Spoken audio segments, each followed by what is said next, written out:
بسم اللہ الرحمن الرحیم۔ السلام علیکم۔ اچانک رات کے 10:15 بجے رؤیت ہلال کمیٹی کے چیئرمین کی طرف سے اعلان کیا جاتا ہے کہ رمضان مبارک کا چاند نظر آ گیا ہے اور جمعرات کے دن پہلا روزہ ہوگا۔ لیکن اس کے بعد آپ دیکھیے بہت سے سوالات، بہت سی باتیں شروع ہو جاتی ہیں کہ اچانک کیا ہوا کہ رات کے 10:15 بجے ہی کیوں، اور یہ اتنی دیر لگی، رات کے 10:15 بجے جا کر چاند نظر آیا، ہوا کیا ہے اصل میں؟ بہت سے سوالات پوچھے جا رہے ہیں۔ اب چیئرمین رؤیت ہلال کمیٹی ہے مولانا عبدالخبیر آزاد صاحب، انہوں نے اس کا اعلان کیا، انہوں نے شہادتوں کے حوالے سے بھی بتایا۔ لیکن عجیب بات یہ ہے کہ جتنی بھی زونل کمیٹیاں ہیں ان کی طرف سے کسی ایک کی طرف سے بھی شہادت موصول ہونے کا نہیں کہا گیا یا ان کی طرف سے اعلان نہیں کیا گیا، ورنہ ساتھ ساتھ اس کی خبریں آ جاتی تھیں کہ مثال کے طور پہ کراچی میں، لاہور میں، اسلام آباد یا کوئٹہ کے مختلف جگہوں پر جو زونل کمیٹیاں ہیں ان کی طرف سے کسی نے کہہ دیا ہو کہ ہاں جی یہاں پر شہادتیں موصول ہوئی ہیں۔ اب انہوں نے کچھ اضلاع کا نام ضرور لیا ہے مولانا عبدالخبیر آزاد نے، لیکن سوال یہ ہے کہ پشاور میں ہی اجلاس کیوں ہوا؟ اور یہ غیر معمولی تھا کہ اتنی دیر رات 10:15 بجے جا کر کہا جا رہا ہے جی چاند نظر آ گیا رمضان المبارک کا۔ اب ظاہر ہے کہ مرکزی رؤیت ہلال کمیٹی نے جو اعلان کیا اسی پر پورے پاکستان پر عمل درآمد ہوگا، مگر پہلے بھی یہ دیکھا گیا ہے کہ خیبر پختونخوا کے خاص طور پر مختلف علاقوں میں مفتی پوپل زئی صاحب اپنا الگ اعلان کرتے تھے، مگر اب وہاں پر موجود رپورٹرز، تجزیہ کار صحافی بتا رہے ہیں کہ اس دفعہ تو پوپل زئی صاحب بھی حیران ہو گئے ہیں کہ یہ ہو کیا گیا ہے۔ سعودی عرب کی طرف سے تو پہلے یہ کیلنڈر کے مطابق سارا کچھ چل رہا ہوتا ہے، اس حوالے سے بھی لوگ حیران ہیں۔ پھر سب سے بڑی حیرانی بتائی جا رہی ہے کہ بنگلہ دیش اور بھارت جہاں پر دن پہلے ڈھل جاتا ہے، یعنی ہم سے پہلے وہاں پر شام ہو جاتی ہے، بنگلہ دیش تو بھارت سے بھی آگے ہے اس لحاظ سے، تو وہاں پر ایک بھی شہادت موصول نہیں ہوئی، نہ ہی بنگلہ دیش میں نہ ہی بھارت میں۔ اور یہاں پر کس طرح سے اعلان ہو گیا ہے اس پر بہت سے سوالات اٹھ رہے ہیں، بہت سی باتیں کی جا رہی ہیں کہ یہ سب کیا ہے، کیونکہ رات 10:15 بجے کا معاملہ یہ ہے کہ عشاء کی نماز ہوئے بھی کافی دیر ہو گئی، گھنٹوں ایک طرح سے گزر گئے، 1 گھنٹے سے تو کم از کم زیادہ گزر گیا، اور اس کے بعد یہ اعلان ہوتا ہے اب نماز تراویح کا کیا ہوگا۔ اور چونکہ نماز تراویح وتر سے پہلے پڑھی جاتی ہے اور پھر آخر میں نماز تراویح کے نوافل ادا کرنے کے بعد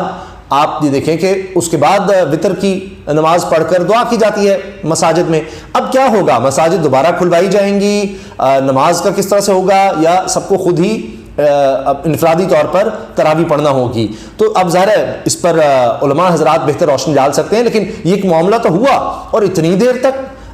عجیب یہ سارا کچھ ہے۔ اور چونکہ اسی میں الیکشن کمیشن کی طرف سے آ گیا کہ جناب الیکشن جو ہے وہ ملتوی یا منسوخ کر دیے گئے ہیں، اور وہ خبر دب گئی، تو پھر سوشل میڈیا پہ لوگ عجیب عجیب باتیں کرنا شروع ہو جاتے ہیں کہ جی کیا یہ سب اعلان روکا ہوا تھا، یا یہ صرف اسی لیے کروا دیا گیا کہ الیکشن کمیشن کی طرف سے چونکہ یہ اعلان آ گیا تھا، آئین توڑ دیا گیا ہے، آئین معطل کر دیا گیا ہے، اور اب سپریم کورٹ کے احکامات کی خلاف ورزی ہے تو حکومت یہ چاہتی تھی، یہ سارا کچھ اس لیے کیا گیا ہے۔ جبکہ چاہے رمضان کے اعلان کی وجہ سے وہ خبر دب گئی ہو، لیکن خبر تو وہیں پر ہے، اگر سپریم کورٹ نے اس کا الیکشن لینا ہے تو بعد میں لے گی، مگر بہرحال لوگ تو اس طرح کی بات کرتے ہیں۔ لیکن اب اس کے بعد بہت سے مسائل ہیں کہ عید کی نماز یا عید کا اعلان وہ بھی اب اسی سے بالکل جڑا ہوا ہے، اسی حوالے سے اب عید کے وقت کیا ہوگا یہ بھی اب لوگوں کے ذہنوں میں بہت زیادہ اس پر سوال ہیں اور کشمکش ہے کہ کیا ہوگا، کیونکہ خاص طور پر طاق رات کا بھی ظاہر ہے کہ بالکل فرق ہو جائے گا، جفت طاق ہو جائے گی، طاق جفت ہو جائے گی اگر عید کا اعلان غلط کیا جاتا ہے تو، یا عید کے سے مراد ہے کہ رمضان کا اعلان غلط کیا جاتا ہے تو اس سے پھر سارا کچھ آگے پیچھے ہو جائے گا۔ لیکن قربان جائیں نبی کریم صلی اللہ علیہ وآلہ وسلم کی کتنی خوبصورت حدیث پاک ہے کہ انہوں نے پہلے جو لیلۃ القدر ہے اس کا فرمایا ہی رمضان میں تھا کہ رمضان کا وہ مہینہ ہے، پھر فرما دیا کہ اس کو آخری عشرے میں تلاش کرو، تو لہٰذا ظاہر ہے کہ یہ ایک چیز ہوگی۔ پہلے بھی کئی دفعہ لوگ اس چیز کا دھیان رکھتے ہیں کہ تمام آخری عشرے میں ہی عبادت کی جائے، پھر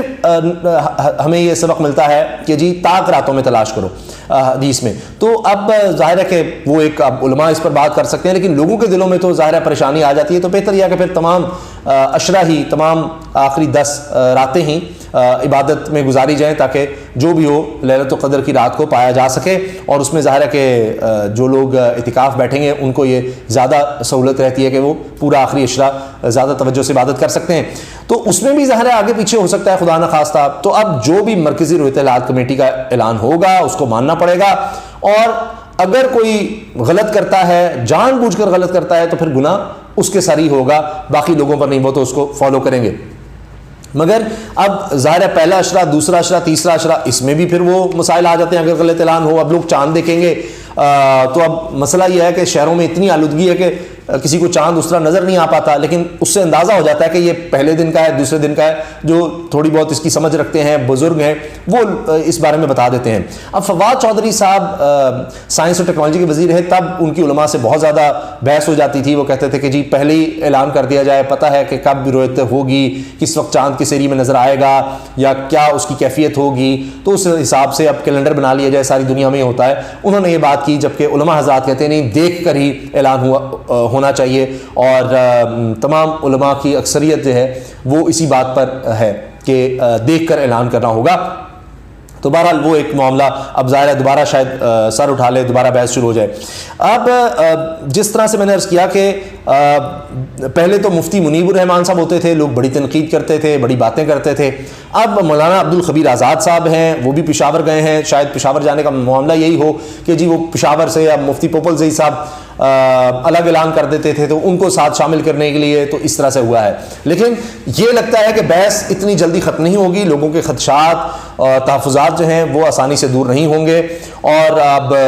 مجھے بھی لوگ کہہ رہے تھے جو وہ اچانک اعلان ہو گیا ہے تو چلیں جلدی چلیں، گھر کو کوئی صبح سحری کا انتظام کرنے کے حوالے سے کوئی چیز لانی ہو، کرنا ہو، تو اس کے لیے بھی جانا چاہیے جلدی گھر۔ تو اب دیکھیں کہ سب کو ایک دم اچانک کوئی بھی ایکسپیکٹ نہیں کر رہا تھا، زیادہ تر کا خیال یہی تھا کہ آگے ہوگا روزہ، لیکن بہرحال چونکہ لوگ سعودی عرب کے حوالے سے بنگلہ دیش، بھارت، اس پر بھی نظر رکھے ہوتے ہیں، اور ویسے بھی محکمہ موسمیات کے حوالے سے بھی بات ہو رہی ہوتی ہے، لیکن سب کے لیے یہ ایک سرپرائز تھا، بہت بڑا سرپرائز تھا۔ اس لیے آپ نے دیکھا کہ ہر طرف یہ خبر چل گئی، ہر لوگ اس پر بات کر رہے ہیں، سوشل میڈیا بھرا پڑا ہے، لوگ اب ہر ایک کے پاس صلاحیت آ چکی ہے کہ وہ اپنی بات کہہ سکتا ہے، لوگوں تک پہنچا سکتا ہے،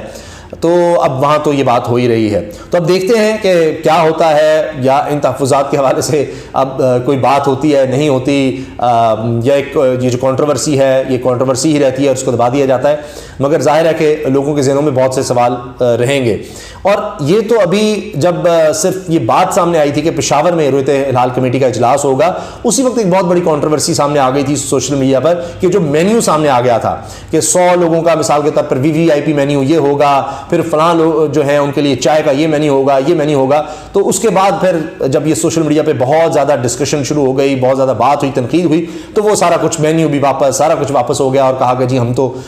سادگی والے لوگ ہیں، سادہ زندگی گزارنے والے لوگ ہیں، ہمیں اس سے فرق نہیں پڑتا مینیو سے یا کیا ہے۔ لیکن پھر یہ بھی ڈسکشن لگ گئی کہ جی رؤیت ہلال کمیٹی میں کتنے لوگ ہیں، کیا کیا ان کو مراعات ہیں، کتنا پیسہ خرچ ہوتا ہے۔ پھر ظاہر ہے کہ پھر لوگ اس طرح کی باتیں بھی شروع کر دیتے ہیں۔ لیکن ایک